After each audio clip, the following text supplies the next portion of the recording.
Hi, I'm Bob McCoskrie. Welcome to Straight Talk, a show where the panelists are unashamedly and unapologetically social conservatives. And we're going to discuss social issues that matter without constraint, without compromise, and without government funding dictating to us what we should or shouldn't say. Now, tonight, we're going to talk about Winston Peters' bathroom bill, which has just been tabled. Should employers be able to ask applicants about their mental health? Do the panelists support charter schools? And if we have time, why is New Zealand the worst country in the OECD for bullying in schools? We're also going to do another pop quiz to find out the panelists' views on a few controversial issues of the day. But let's introduce our panel. And it's a handsome lot tonight, or should I say pretty, in the case of Christine from Taupo. How are you, Christine? Very good. Thank you, Bob. Lovely to be here. You are holding the fort for adult human females, so you do your very best. Yes, you are. Thank you. Okay. Thank you. What a burden to carry. That's right. Okay. And beside you is Simon O'Connor, who has one of the worst bosses in the world. How are you, Simon? Coping. Look, I'm pleased you have acknowledged your issue there, Bob, and I'm happy, and I'm sure the others are, to help you. Okay, we'll get some counselling. Bruce Logan is in Christchurch. Bruce, pretty cold down there by the sound of the weather forecast? It is. Yes, it is. Okay, and beside you, just as cold as Michael Reid, because you're in the same town. Is it freezing there, Michael? Oh, look, it's pretty cold tonight, Bob. Yeah, good evening, everyone. Okay, and I won't say in Christchurch because he's not. He's somewhere totally different, and that's Brendan Malone. Brendan, we haven't seen you for a couple of months. Where have you been? Wow. I was just about to say more unexplained absences than Dan Andrews, the former Premier of Victoria, but yeah, I'm back. So that's all that matters, really, isn't it? More unexplained absences than a Green MP being investigated, I think would be a better line. Now, this is our 40th episode. That's right. We started on the 6th of March, 2023. We swung an election result. None of the panelists can walk anywhere without being asked, are you on Straight Talk? And we're all very, very rich because of this program. None of that is true, is it? Apart from this being the 40th episode, and we started on 6th of March. In fact, I have the panelists from the very first show.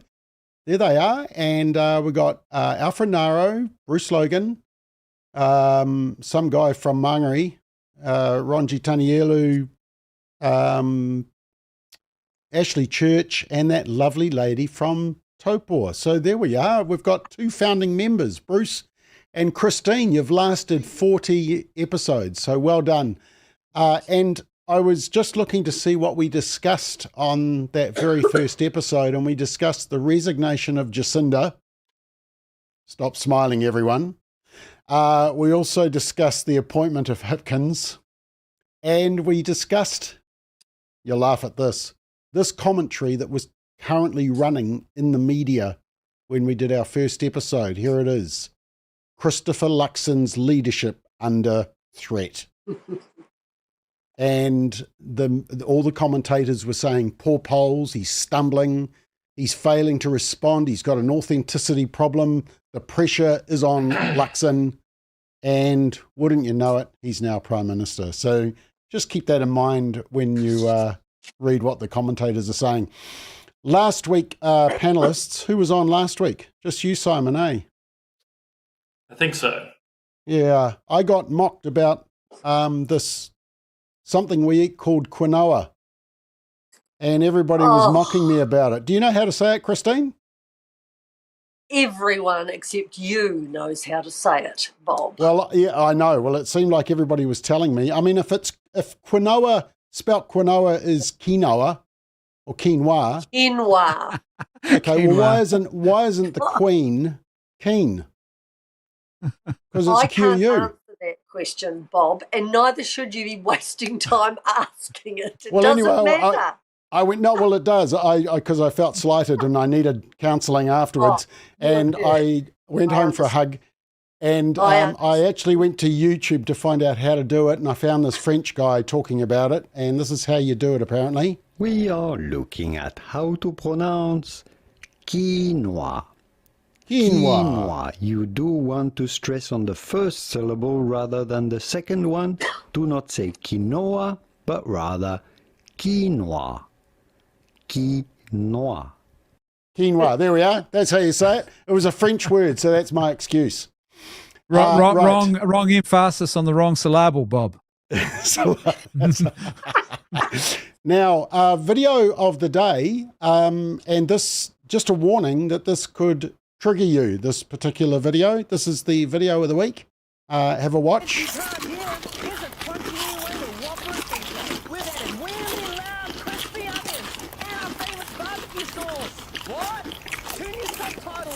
New Crunchy Barbecue Whopper, our loudest Whopper yet. Anybody feeling upset? That ad was subject to 17 official complaints to the ASA. Anybody know why? You know, Kristen? Because there is a condition that people respond to noises. Yeah. It's not a very common condition, but it is a condition. Yeah. One husband was so triggered he hurled the remote at the television and the news wasn't even on. And apparently it's called misophonia. Yeah, Is that what you sounds call it? right. So I won't play it again in case anybody is really upset by it. But yeah, I thought that was quite interesting. Now, the image of the week is this one. And actually, Simon, you might like to just give us a bit of background on this. This is not quite as kind of revealing as you think it is. Simon, we're at a conference together on Saturday. Who is this woman? Yeah, so there's a conference on Saturday called Inflection Point New Zealand, and particularly looking around the whole question of gender identity. And you've got two speakers there. I hope I've got this right. There's Di Landy with a moko and I've forgotten the term, walking stick. It's more than that. But beside her is Mel, a detransitioner from Australia. She's a biological female, and in her early years, she says actually in a TV interview, after 1 hour, if I heard it correctly, 1 hour's discussion, was moved down the transition side, including a double mastectomy. So when she stood up on Saturday to talk about her experience, she took her top off, so that the visceral and visible reality of what this lunacy called gender politics and gender ideology is doing. A deeply harmed young woman. But at the same time, if I might, Bob, and to listeners to understand, now well wrapped around with strong support and making the best of her life. Yeah, so quite the story. And quite the contrast, because on the Friday, the media were full of a story about an 18-year-old who had tried to cut off their breasts. And the media and the some doctors were saying that we need to fund more operations so that the doctors can cut them off instead. Just shocking. So this was a complete contrast. She was the after effect of just what happens when you go down this ideology. So it's quite a interesting contrast. Right, team, we're going to have a pop quiz. We did this last week, and the panelists absolutely failed. They're atrocious. So hopefully you can do slightly better.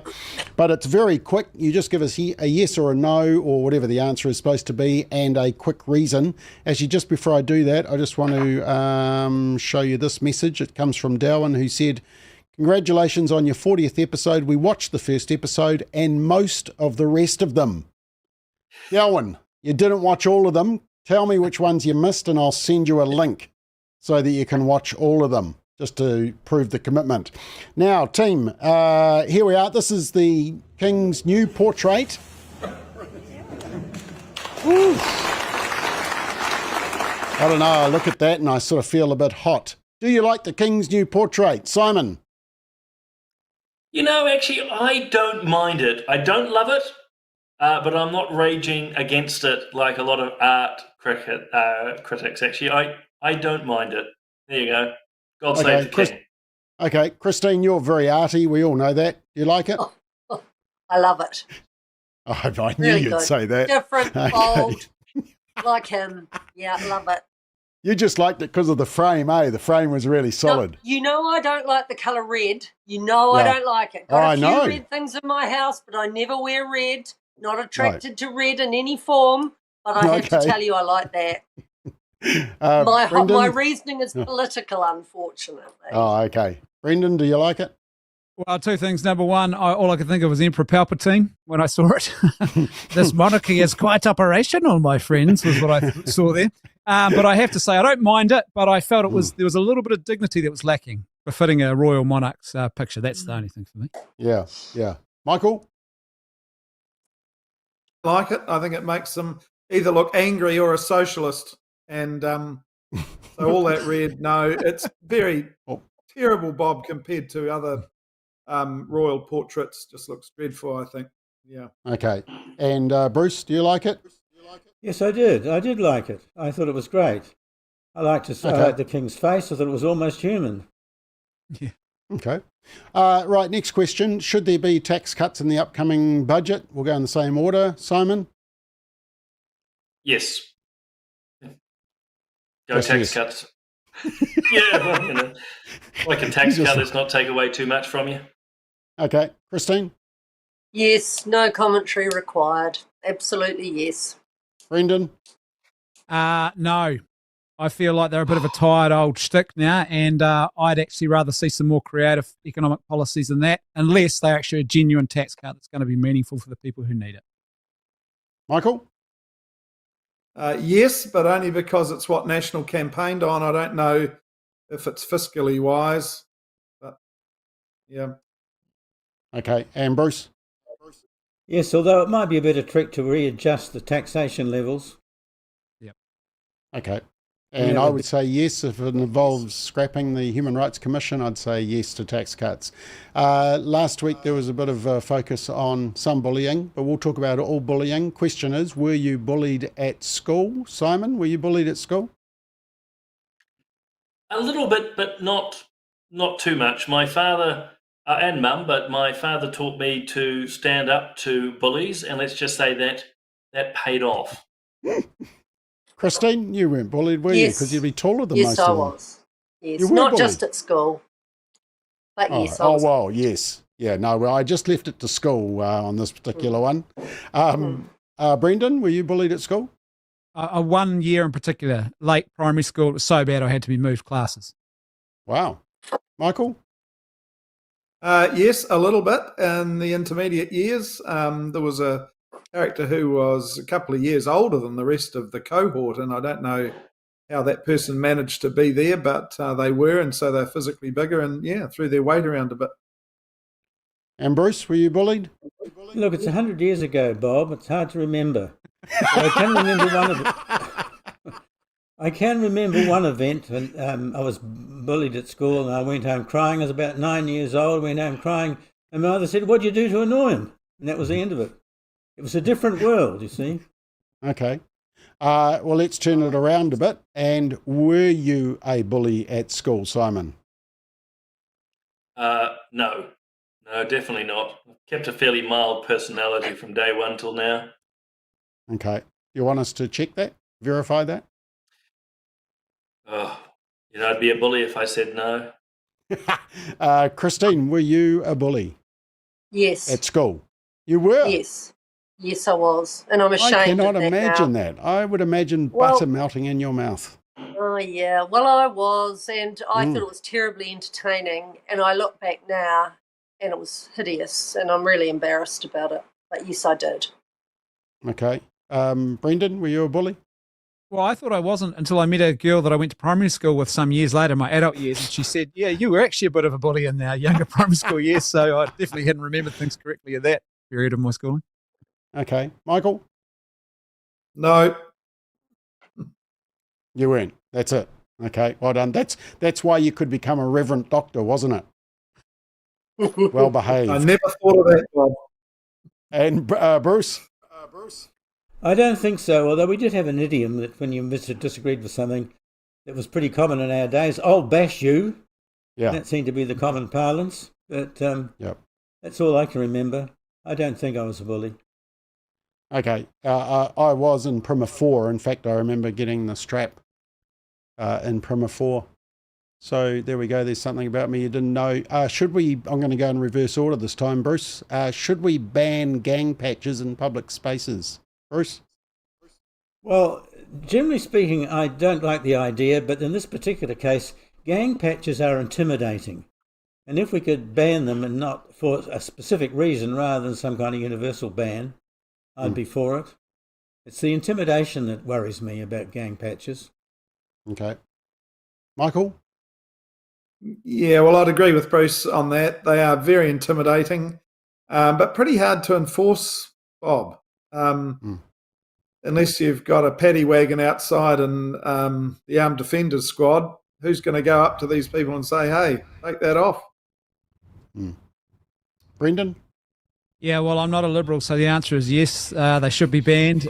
Evil has no rights, especially in the public square, and as others have said, they are a symbol of an evil enterprise that exists solely for criminal endeavour, and they are a point of intimidation. If someone can name me one good thing about a gang patch and what it does for our society, then I'll reconsider it.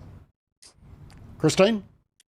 Of course, they should be banned. I admire Mark Mitchell's courage, and I hope the police have the resources to do what he expects them to do. And Simon? I'm going to be the outlier. I'm actually a little nervous about it. I agree with everyone. They're intimidating. They're a sign of actually criminal behaviour and so on and so forth. But my nervousness is what's the next set of, if you will, symbols which a government decides to say, actually, these are verboten, these shouldn't be allowed in society. So I'm really keen to see how they structure the law to make sure there's no mission drift. But please don't take that as agreeing with the gang patches. I prefer to see them gone. I just worry, which is possibly part of my nature. Okay, let me just show you one of the comments that came through, and this is from Rosie. She says Rotorua Central Mall has banned gang patches, and so has Mulligan's Irish Bar in Taupo. Is that right, Christine? Look, I'm not aware of that, but good on them for doing so. Okay, and have you actually banned gang patches in Taupo? Yes, they are banned generally on the street, and the public are encouraged to let the police know if they see any anywhere. The police actually have a very good relationship with the gangs in Taupo, and we have very little obvious trouble. That doesn't mean there isn't trouble there. It's not obvious. Okay, and I'm just asking you this because I know that you're the Lord Mayor of Taupo. I know you're not the mayor. I know you're not the mayor, but you are the Lord Mayor. So I'll remember that. So Biden has agreed to debate the ex-President Trump. In fact, I've got his acceptance speech here. Here, it's this one. Oh no, it's not that one. What number was it? Here it is. Donald Trump lost 2 debates to me in 2020. And since then, he hadn't shown up for debate. Now he's acting like he wants to debate me again. Well, make my day, pal. I'll even do it twice. So let's pick the dates, Donald. I hear you're free on Wednesdays. Donald Trump. That's pretty good. He only did 6 takes for a 14-second speech, so a couple of naps in between. Bruce, are you going to watch the US presidential debates? You interested? Yes, I will. It's interesting. It's an important and significant debate in spite of the parody of a debate it will probably turn out to be, but nevertheless I will be watching it. It's just a shame if the contestants aren't up with the play. Apparently they're going to turn the mics off at the end of their time, so that will be fun. Michael, are you going to watch the debates? Yes, I will, Bob, actually. I think it's important. There's a couple of clowns there, but these are clowns that will, to coin a phrase, rule the free world. So, it is important, and we should watch it, I reckon. I'll be watching it. Okay. Brendan? Yeah, obviously, part of the social commentary work that I do is going to be being aware of these kinds of things. But also, I think the reality is, it'll be quite interesting to see the two men without the filters. That's what I'm interested in, seeing how they match up on policies and things like that. Christine? Can't wait. For bad reasons, really, because it will be entertaining. Even though it's tragic that it is entertaining. It is. Just remember that poor, what did he say recently? That poor kids are as smart as white kids, just as smart as the ordinary white kid. Biden said, what a great entrance to public life. There's going to be some doozies, I'm sure. Simon, you're going to be watching it? Will your boss give you time off to watch the debates? I think he's going to pay me double time to watch it. That'll be wonderful, yeah. Yeah, we'll be looking for clips. Watch it. I'll watch it. No, I'll watch it. Sadly, as others have indicated, more for entertainment than actually deep or political academic value. Although I was bemused today, I think I read it correctly, that Trump wants Biden to do a drug test before them, because he's sort of hinting that at the State of the Nation he had been zooked up with something. But I just think it'll be very entertaining, but worrying for the nature of democracy. Yeah. Yeah, no, I'll have my Bundaberg ginger beer and my popcorn ready to go. Can't wait. Do you support charter schools? Bruce, do you support charter schools? Later, but I certainly do support them. Okay. With knobs on. Michael? Yep. Yep. Look, I do support them. I think anything's better than state-run, Ministry of Education run schools, Bob. Okay, and we are going to come back to this topic. Brendan? Absolutely. They represent, I think, a great example of subsidiarity in action, where you give authority to the most appropriate place in the hierarchy where it should be exercised, and that's by the local parents and the local teachers, and that's what it's all about for me. Christine? Yeah, love them. They've been hugely successful. Unfortunately, some have had to close down and they won't be able to be revived. But yeah, I think it's a brilliant policy. And Simon? Yeah, they're a great idea. We need more choice in education, and echoing exactly what Brendan said, actually it allows parents and particular communities to express their values and views. You know, at the end of the day, they'll get better results than a lot of the state schools.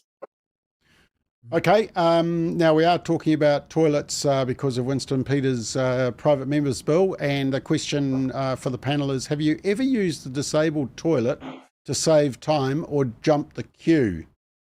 So a little bit of honesty here, team. Bruce, have you ever done that? Well, I'm having trouble remembering. The only time I can remember anything that sort of resembled it when we used to go to France regularly, when it was much harder to work out which toilet was which. But maybe I did. I remember going to a toilet in Calais in France, and you went through the female door or the male door, but they all came into the same room. Yes, well, that's not uncommon in France. Okay. Michael, have you ever done this? No. Good boy. Brendan, that's why you are a reverend doctor. If people haven't understood that yet, that's why. Brendan? Well, I cannot tell a lie, Bob. It's pronounced quinoa. Yep. No, I have actually, on occasion in an emergency, had to use a disabled toilet. Yeah, same. Christine? Well, I have a disability from time to time, so when it's appropriate, I do use a disabled toilet. Okay, don't call your husband a disability. Yeah. I have rheumatoid, which you know, and sometimes it can be very bad. Very good. So when I need to, I do. Good. Simon? Yes, I have. When really desperate, for want of a better term, I view disability toilets as about making sure they're accessible, not necessarily exclusive usage. Yeah. So I don't feel particularly morally guilty for those times that I've used them. Okay. And I just had one other question that I just wanted to ask you. I didn't actually warn you about this one, team. If I forced you to watch the 6 o'clock news, would you watch 1 News or 3 News? Bruce? I'd watch 3 News because it's finishing soon. So that gives you hope. Okay. Thank you. Michael? Oh, Bob, look, I can neither confirm nor deny. That's a terrible choice you give it there. But if Such you a had dilemma. to. If you had to. Well, I don't have to. I don't. Okay, boy, you sound like I suppose our heritage, and we're of an age where our parents watched the 6 o'clock or 6:30 news. It was on the state channel, so probably reluctantly, I have to admit, by default, TV1. It probably gives us more laughs, actually. So, yeah. Okay. Yeah. Brendan, if you had to? I'd rather gouge my eyes out with quinoa, but staying with the theme. Slap your eyes out. Realistically, I think probably TV1, but if I'm honest, I'd be flicking back and forward, I think. Yeah. Christine? TV3. Simon? Well, I'd prefer to watch Pulse Point, but that aside, you're asking a question like, do you vote for Biden or Trump? Look, I'd probably actually be News Hub. Hard for me to exactly explain, but if you absolutely forced me, it'd be News Hub and then a very long hot shower. Yeah, it would be One News for me, and that's only because I know that a lot more people watch One News, and therefore I want to know what the most people are being brainwashed with. So, yeah, it's just being aware. Okay, team, let's go on to our first topic. In an effort to solve issues around toilet safety and privacy, New Zealand First has introduced a bill to Parliament called the Fair Access to Bathrooms Bill. Two main provisions. Basically, it says all new non-residential building toilets have to have single-sex toilets for males, females, and a unisex toilet. And if you use the wrong toilet, not of your designated biological sex, it's a $2,000 fine. So that basically means that you would have either this sign, men, women, unisex, or she, he, and they. Winston Peters tweeted this. It's not difficult. Men's toilets for men, women's toilets for women. If you want to use a unisex toilet, you can. P.S. Mr. Hipkins, woman equals adult human female. And so the question is, do you support the bill? Is this clever politics by Winston or a waste of parliamentary time? And Christine, I'll start with you actually. What do you think of this bill? I don't mind the legislation at all. I think it's ridiculous to prosecute someone. How on earth would you prove that, and what a process to go through? I think that's unnecessary, but I think it takes away the fear that some people have, and it makes it very, very clear. And, it's not about what any one group of people think. It's about meeting the need that is there. And unfortunately, or fortunately, however you think of it, it is a reality in our world at the moment. And I think it's a sensible way forward. So how do we police it now? Not the prosecution, but... No. So how do we police it now? I mean, we have a male and a female. We've had that for centuries.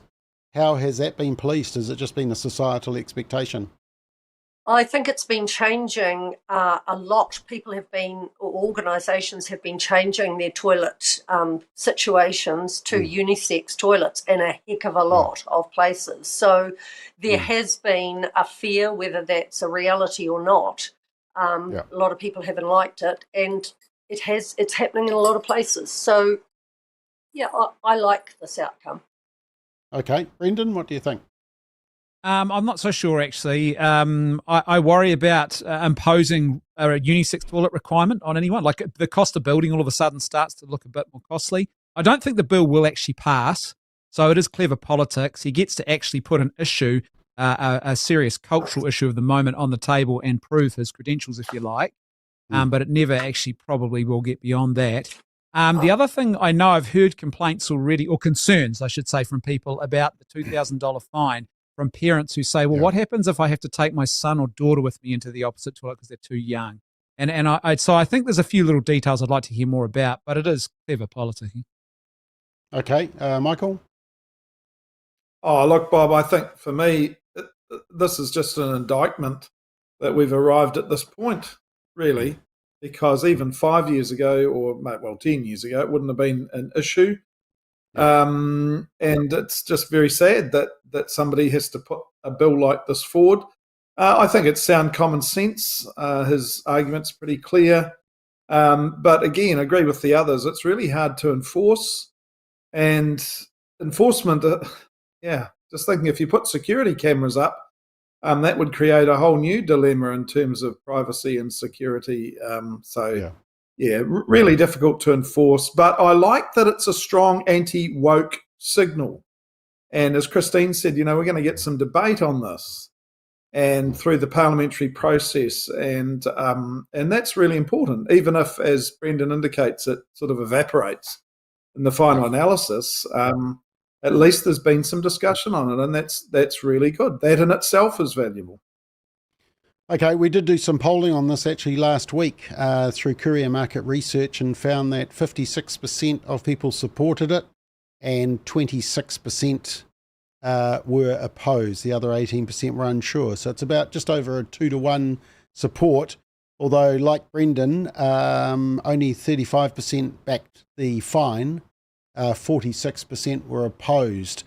So maybe it's just the fact that there is that option. Bruce, do you think that's the issue, that there's the option so that if, for example, a dude wants to identify as a woman and wants to come in the woman's toilet, you therefore have the option to say, sorry, the unisex one is for you. And you've kind of got that authority to be able to say that, especially for women. I think that's certainly one of the aims. It's interesting, the point that Michael makes about in the context of discussion, it's anti-woke signal. And I think probably Winston's making a bit of mileage out of that because it's something that a lot of people are concerned about, and he's going to do well, I think, out of that. But in the long run, I don't see how it's going to be enforced with any kind of rigour, and even if we want to enforce it with any kind of rigour. Yeah. Okay. Well, Simon's the ex-politician, so he'll know exactly how this is going to work. What are we missing, Simon? You're not really missing anything. It's not going to pass. I think a lot of MPs will just try to ignore it. The media will just mock it. But Winston's clever. He's a classic political operator. He's doing what's quite a symbolic gesture. He's got people talking about it. I mean, here we are talking about toilets, and there's sort of an absurdity about that. But that's the absurdity of society at the moment that we need to even be discussing. And I will stress the word, we do need to discuss the nature of bathrooms, and the same absurdity that we need to talk about free speech at universities, and they're thinking about legislation there. So clever politics. I think for me, the issue is the whole enforcement side of things, amongst others. It sort of collapses in on itself.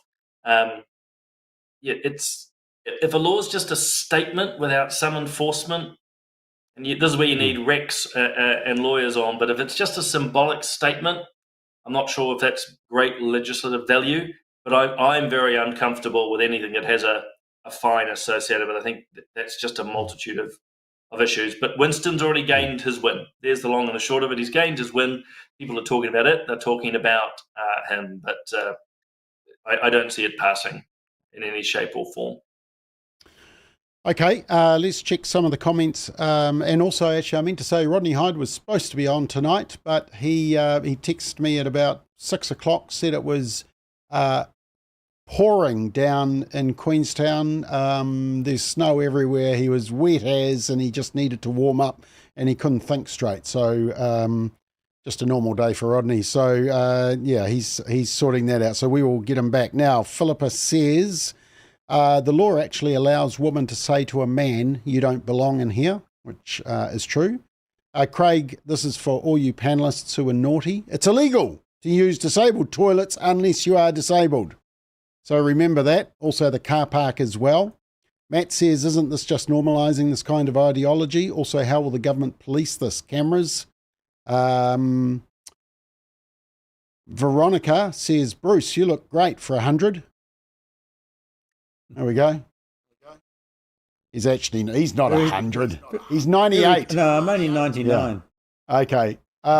Just back to King Charles. The portrait could have been a hoteri. Is that how you say it? Hoteri. Okay, thank you.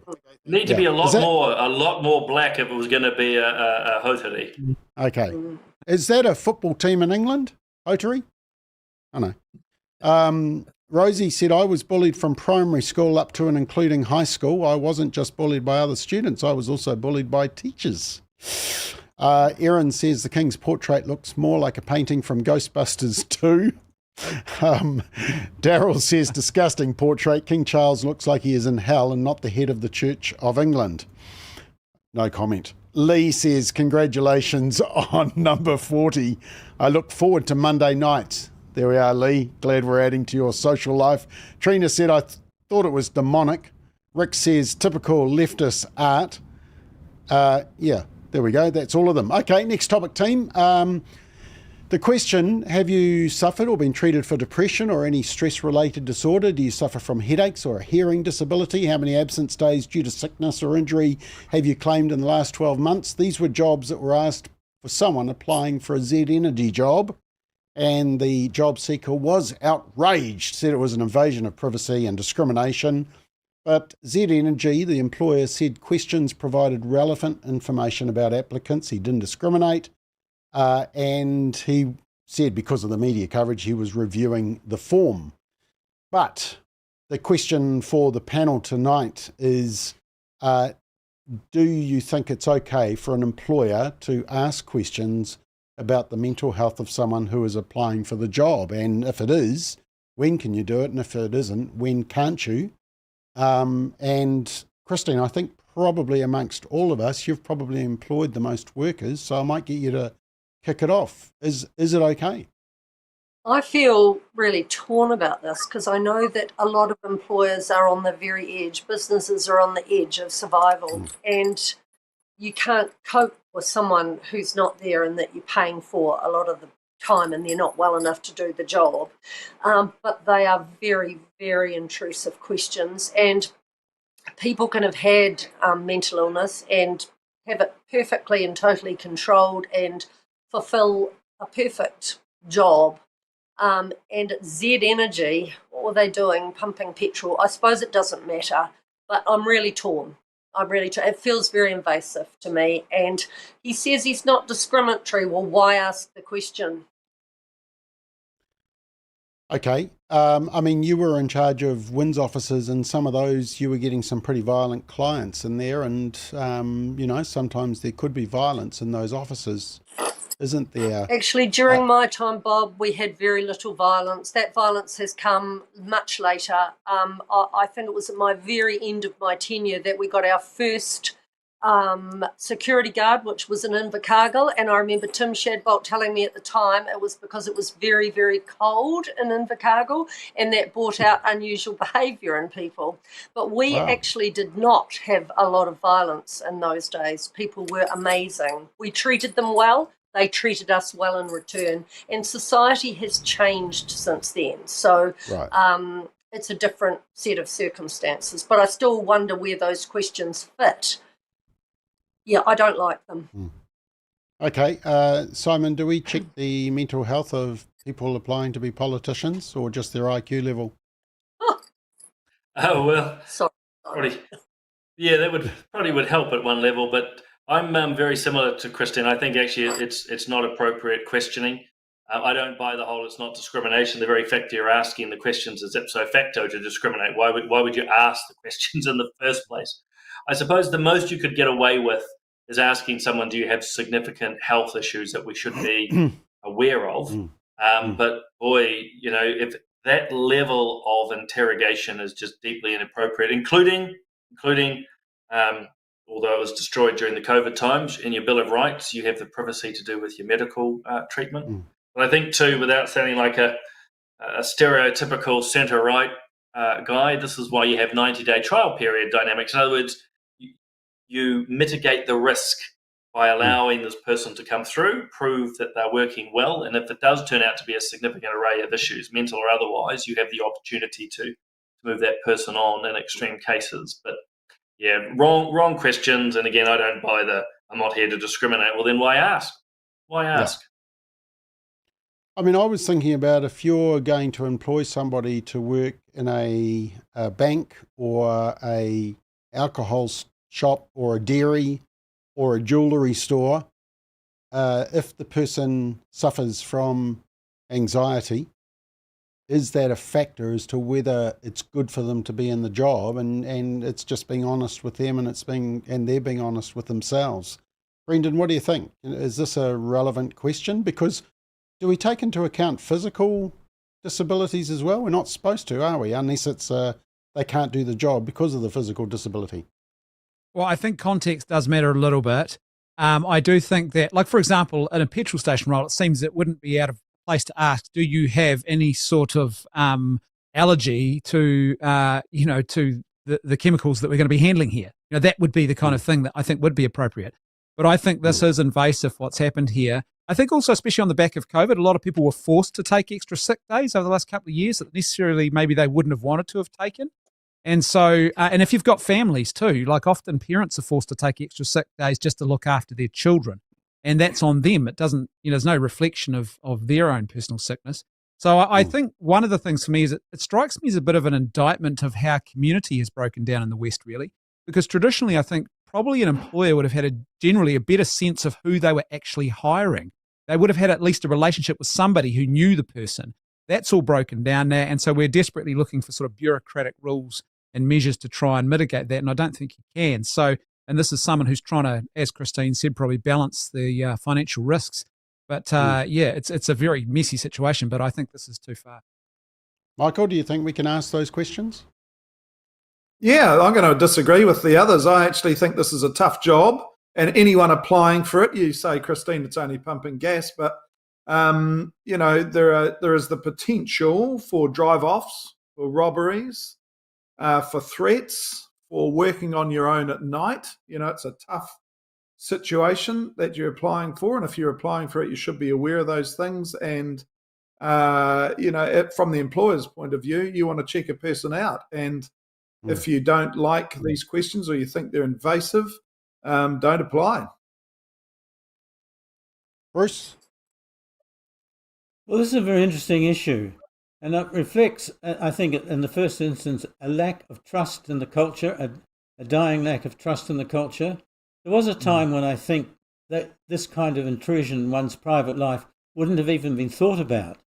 If you were employing someone, you'd have asked them a general question about the issue you were concerned with and expect them to come up with some specific answer and not have to be asked those specific questions straight off.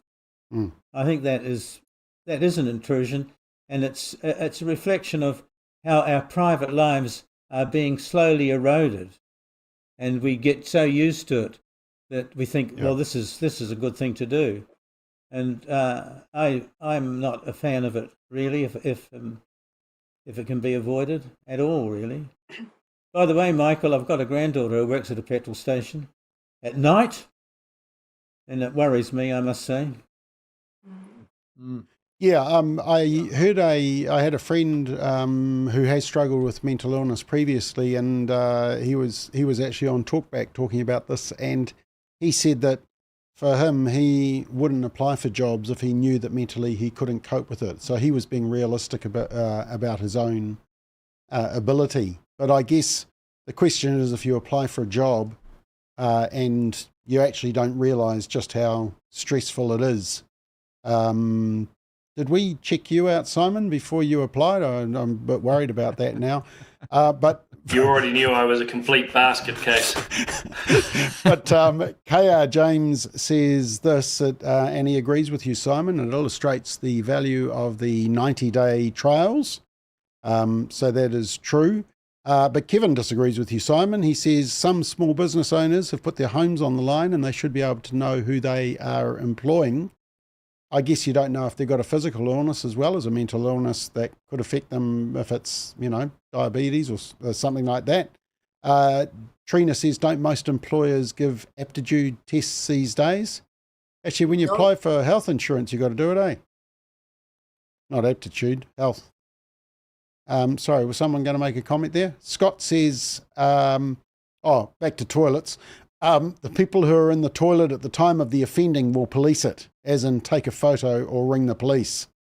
Private health and issues are private, says Daryl. If the person doesn't perform after a trial time, then the employer can take the action. So that seems to be the solution. Simon, I always think that's a win-win. The employer gets to see if they like the employee and the employee gets to see if they like the employer.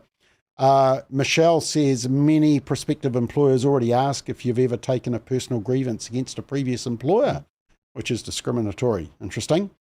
And Emeritus Professor Rex Ardar from that woke university says, did I put that up? Oh, where did I put that? Sorry, Rex. Where is it? See if I can just find it. He's been cheeky with me. I must have deleted it or something. Okay, he was basically, I'll see if I can find it, but he was basically saying that laws send a public message about what we expect the behaviour. And he says that even though everybody who speeds doesn't get caught, there's a basic standard expected. So there's a community message. James says, by asking questions about mental health, you put a stigma on those who have recovered from such illnesses. If they have not recovered from their mental health issues, they won't be wanting to work. Good point. Given the high rate of illnesses such as depression in society has become normalised and very treatable, it's a health issue and should be confidential. And just finally, Melanie says, my work gave me 6 free sessions for counselling over abusive clients. They don't ask anything, just get you help. Don't ask anything afterwards, which is great, not their business, but at least tried to help. I have not lost a job, but because I was reporting what was happening, that was great support. And I'm just going to see if I can find that one from Rex, because surprisingly for Rex, it was quite good. Here it is. Rex says, law can and does have a what effect? Hortatory. Is that what it is, Bruce? Yes. Thank you. Hortatory. What's that mean? Well, effect that goes on through, a preventive effect. Okay. Rex, can you use smaller words, Educational please? effect. An educational effect. Here we are. Think of speed limit. That's a good example. Think of speed limits, burglaries, littering, etc. Enforcement is rare and minuscule in proportion to the vast number of infractions. This does not matter. Society has issued a strong signal, reinforced by occasional enforcement. So there we are. Okay, just before we go on to our next topic, which is charter schools, a very quick advertisement of a very important conference coming up in 7 weeks.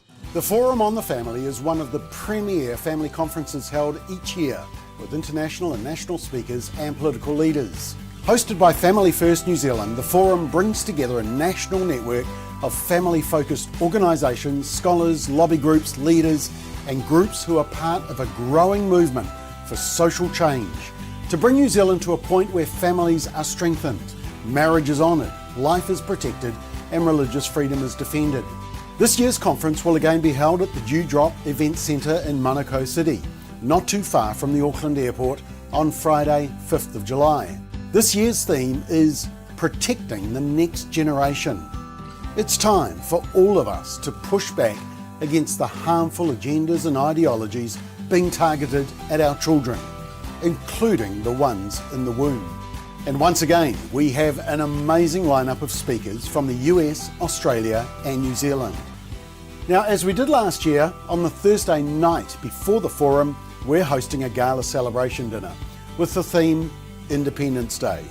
Well, it is on the 4th of July, but independence is also significant for Family First. We'll explain more at the dinner. You'll also get to meet and eat with our other international speakers and hear them in a special Q&A on the night. I want to invite you to this year's Forum on the Family. It's the highlight of the year and you don't want to miss it. Arrange to be there. Book your flights today. Gather your friends. If you're concerned for our culture, our country and our families, you may be saying, well, what can I do? Step 1, attend the Forum on the Family. Last year was another sellout, so don't delay. Go to our website forumonthefamily.nz for all the information you need. Register today. Don't miss this important family conference. Let's build a culture that protects our children, the next generation. Go to forumonthefamily.nz. Register today. Yeah, there we go. So forumonthefamily.nz and those places are filling up. It was a sellout last year, so make sure you book, and I think you'll also get to meet some of these lovely panelists. Now, just before we do the topic, I just want to, 2 messages here. One from Alex who says, free Assange in court now, apparently. Slightly off topic. And Ken, who's monitoring our social media, has gone to the dictionary for me. Hortatory, adjective, urging to some course of conduct or action, exhorting, encouraging, a hortatory speech. So there we go. There's your lesson for today. Right, charter schools. The government is going to pour $153 million into setting up 50 charter schools over the next 4 years. 15 schools will be new. 35 state schools are going to be converted. They're run by private businesses, not-for-profits, churches or iwi, contracted by the state for 10 years. They don't have to teach the curriculum, but there are targets and achievements and attendance, or they can be shut down. And David Seymour, who's championed this, says they provide more options for students, but the teachers' union hate them and say that the money should go to improving public schooling. And soon as Labor got in to power in 2017, they booted out, or they cancelled all the charter schools. So an example of one just up the road from me is St. Stephen's Māori Boys Boarding School is going to become a charter school. It's been empty for quite a number of years now. So the question is, do you support charter schools, team? And I'm going to start with you, Bruce, because I believe somebody told me you have written a book on charter schools. Is that correct? Not quite. I wrote a book in 1995 on the voucher system. It was before the days of Maxim, and we actually brought a guy out from Sweden who was the administrator of the voucher system in Sweden. Sweden was the first country in the world to introduce across-the-board voucher system for all schools. A voucher system, by the way, is where the money goes to the parents and the parents spend the money at the school of their choice, as it works. Now, the charter schools are not quite the same. But I'm quite impressed by this particular bill. Well, it's not yet, but hopefully it will go through. I think it's probably, if at the risk of being something of an exaggeration, I think it's one of the best things that's happened to the education system since the 1977 Education Act. Perhaps that might be an exaggeration, but it's certainly since long as Tomorrow's Schools, because it gives parents a great deal more control over what's going on. It shifts the power away from the state deciding what should be taught, and it gives a kind of inhibition, certainly shapes inhibition towards state power, and that to me is a very good thing to do. The book, by the way, just as I can show you, it's out of print now, unfortunately, but a level playing field.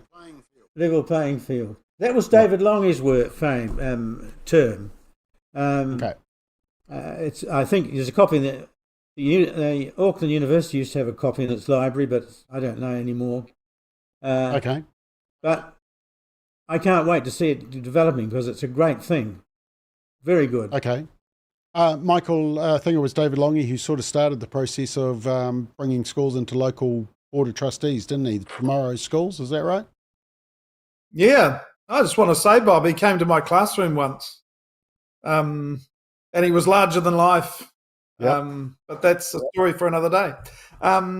Tomorrow's Schools, the whole point of it was to devolve authority from the state to, this is where we get boards of trustees from and so forth. But look, I'm in favour of charter schools. Of course, the teacher unions are going to moan about it. They say they stand for education. They actually stand for control. They're not really interested in education as much as they are in preserving their own power and control. So more options, direct accountability. I love the idea that there'll be less Ministry of Education interference, that there's freedom not to teach that dreadful curriculum, but still be accountable. I think that's great. I'd love to see these schools really flourish. Okay. Brendan, what do you think about charter schools? Look, as I said, I think they're excellent. This is authentic conservatism in action, where you restore the local and you empower the local. I think, in fact, I actually told one of our New Zealand Catholic bishops, I was talking to him about this last year, and I said, I think if the bishops were wise in New Zealand, they would take advantage of this and try and turn all their Catholic schools into charter schools, so it was actually cemented and locked in, and give themselves proper control over what the actual school culture is in those schools, because there's all sorts of issues there. I think realistically that perhaps the opposition is there's a fear from some people that they are going to be held accountable, maybe, because if these schools do start performing, people are going to say, why is the public schooling system not performing? And so I think it's great. I think it breaks the shackles potentially for parents, or it gives them the opportunity to break the shackles from both the ideological extremes that we all know about and that ideological control, but also the reality is a lot of public schooling was about producing good workers for the Industrial Revolution workforce. Well, that was never really a great thing. So I think it actually gives the opportunity, like I said to someone recently, if a charter school that offered classical education set up in my area, we would send our kids there in a heartbeat because it gives them something more full and flourishing in their education. Yeah. Christine, are you in support of these? Absolutely love charter schools. I'm delighted with this policy. And, I don't get I do get exactly. Previous speakers have said why the unions are fighting it. Why don't they just get on and do what's in front of them and stop fighting for extra things that they can't do? We've got a lot of neurodiverse children that they definitely cannot keep up with the challenges of that, and kids who are just outside the system and need a different kind of help. And when I was with the Conservative Party, I experienced the Vanguard Military School on the North Shore. Magnificent. Kids who had been just absolutely lost and in trouble all the time, dramatic changes and huge success, and going on to a life that was going to be hugely rewarding. And that wasn't just one of them. It was just about every kid that went there, and that really impressed me at the time. I love it. Let it be, and let it happen as soon as possible. Okay, Simon, is it just the unions that are opposed to this, or is it left-wing politicians as well? There's just a block. Well, yes, as in it is both left-wing and unions. I mean, in many ways they're interrelated, but it all just comes down to control. Okay, the left in particular, or the extreme on the right, but they want control, and there's no better thing to control than the education of children. So you saw that in the last government, a desperation to get rid of charter schools, great hesitation around special character schools, huge roadblocks, and even around integrated schools. I know in my case was aware of at least one Catholic school that wanted to operate, and it was a hard fight to get Chris Hipkins, who was then the Minister of Education, to sign it off. And at the heart of it, again, is control, which is why charter schools will work so well. And I'm slightly biased. My wife's a teacher. In fact, let's just be really clear. There's lots and lots of amazing teachers out there, but there are some pretty terrible ones as well. And unfortunately, the unions do protect them. And other panelists have touched on it. The performance of charter schools will shine a light on the failures of many state schools. The last quick observation I'd make, or actually two very quick observations. The unions are always asking for more money. And just about every government does give them more and more and more. And actually the standards continue to fall. Doesn't matter if it's maths or English. So all the money in the world's done bugger all, excuse the French. And the other thing is I've got friends of Rachel and mine in Minnesota, as you do. And they set up their own private little school, classical education, and this term Christian values. They can't stop the flood of people wanting to get in, and that will be the ultimate success of charter schools. You will see more and more families head there and away from state education, which is great. And I know homeschooling has grown by about 50% just in the last couple of years as well. Just a couple of quick comments here. Daryl says the Labor Greens fixation with a one-size-fits-all public education policy doesn't work. Charter schools provides more options. John says, why does the government have to pay? The answer is because they're already paying. And then I guess that goes back. Who said about the voucher system? Was it you, Bruce, or Michael? It's just a point on that, Bob. Yeah.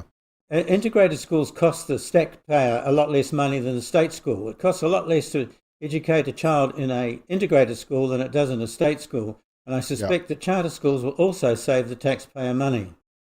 Yeah. Okay, and I just want to give a shout out to Peter because this is the type of listeners we have. He says he's driving from Auckland to Christchurch, and he said in a following Facebook, how's he commenting on Facebook if he's driving? Anyway, he says he's in Cambridge and he was a bit annoyed that the petrol station wanted payment before he could pump. I think he's going back to the safety thing. I also noted that a few people are commenting on my page, and unfortunately we only see the comments coming through from Family First and YouTube. So Gabriel Alberto Garcia says, hello, Simon. And then he has a go at me for the way I said quinoa, because he said he's from Colombia. So he wants to be on the panel. And your wife, Simon, Rachel, says you're definitely not a bully. So that's nice. Right. That was lucky. Now we've got about 3 minutes. So this is going to have to be a very quick one, team. You've got about 30 seconds to give your answer. The OECD report says that New Zealand has the highest school bullying rates, one of the highest school bullying rates in the developed world. Let me show you this graph. 25% of girls and 32% of boys reported being the victim of bullying at least a few times a month. Now, if you look at this graph, basically it goes from top left to right bottom, and the safest kids are top left, which is Korea and Netherlands, and the OECD average is halfway down that left-hand side. And when you get to the bottom of the left, you go back up to the right, and you come right down to New Zealand, and you can see we're about 10 places off the bottom for the worst bullying. So when I say bottom, we're actually the worst. And so, team, I just want a quick question in about 20 to 30 seconds each. Why is New Zealand kids so good at bullying? Simon, can I come to you first? Multifaceted reasons, but broken families is certainly a big part of it. Kids that are isolated, not well looked after, but also I'd say in New Zealand we have a culture of celebrating actually violence in different ways. We celebrate it, and I think that gets inculcated into children as well. And that's probably my 20 seconds. Thank you. Christine? Oh, I think part of it's denial. Lots of schools deny that any bullying is taking place when it definitely is, and dreadful things are happening. They say, oh no, it's not happening at this school. But just remember, not only kids bully, adults are really good at it, and politicians are fantastic at it. Yeah, we might get Julie Angenta to run their next anti-bullying class, Right. with help from a few other politicians. Brendan? Not surprised at all. I think there's a couple of things going on here. Devices in classrooms is a big factor, and the bully follows you home now, 24 hours a day. I think also that, Christine's already talked about the failure to address it. I think there's an ideological problem here too. Number one is we have fixated on only certain types of intimidation around the whole LGBTQIA plus stuff, and we have failed to recognise how some of those people are some of the worst bullies you can meet in a school, in my experience. And on top of all of that, there's also the ideology coming out of the ministry where they say, no, we don't punish children, we give them consequences. Well, I'm sorry, if you're not prepared to actually enforce anything properly and even speak with honest language about it, then I don't know how you're going to get on top of that. Michael? It's the breakdown of civil society, Bob, really. I mean, it's always been there. There have always been bullies, but I think for me, and of course, it's much more sort of contemporary to report it now too. So there's all sorts of things going on, but it is really, I think, a consequence of the breakdown of family, the breakdown of social order, and it just filters right down to our youngest children in schools. And Bruce? Well, there might be a lot of bullying going on in New Zealand, I'm not sure. But I take these stats with a fistful of salt. I don't know where they get them from or how they arrive at them. I see Korea's at the top. Now, I know that's not true of Korea. There's a lot of problems with Korean education, including bullying. So I'm just not convinced by the stats at all. And I think they're not probably worth much. Okay. And actually, somebody said that. Where is it? Oh, it must be. I must have put it in the queue. No, somebody did comment on exactly what you said, Bruce. Just then. And I always wonder where on earth they get the stats from and what kind of methodology they have to arrive at that sort of data. Yeah. Because there's just so many variables. Okay, I will have a look into that. Just before we go, team, done a great job tonight. Simon, what are you doing at 8 o'clock tomorrow morning? Oh, yes. I'll be awake. That's a good start. No, we're doing Solid Ground. So you're at number 40 with your Straight Talk. We're going to be on number 2 for Solid Ground. So we'll be talking for half an hour tomorrow, live on Facebook, YouTube, and so forth. So look, it works mainly by you guys asking your questions. So to listeners who want to tune in, ask your questions. I will do my best to respond, as well as touching on some of the contemporary issues that tickle my fancy. So yeah, tune on in. Okay, 8 o'clock tomorrow morning. And actually that other slide that we put up was just a conversation that Simon and I had last Wednesday night, which was a lot of fun, and people seem to engage. And just finally, just our update from Peter Parr, who's travelling down the country. He says, thanks for quoting my garbled message. And he says here, apparently he's driving a Jag. So there we are, Auckland to Christchurch in a Jag, trying to get petrol in Cambridge. So we've got people listening all over the world, and even in their cars. Right, team, we're out of time. Thank you to the panel, Simon, Christine, Brendan, Michael, Bruce, great job. And hopefully Rodney is dry by now and feeling warm and healthy. And we will be back next Monday night for our 41st episode. Don't forget to tune in tomorrow morning at 8 a.m. to see Solid Ground with Simon O'Connor. Until then, you have a great week. Yeah.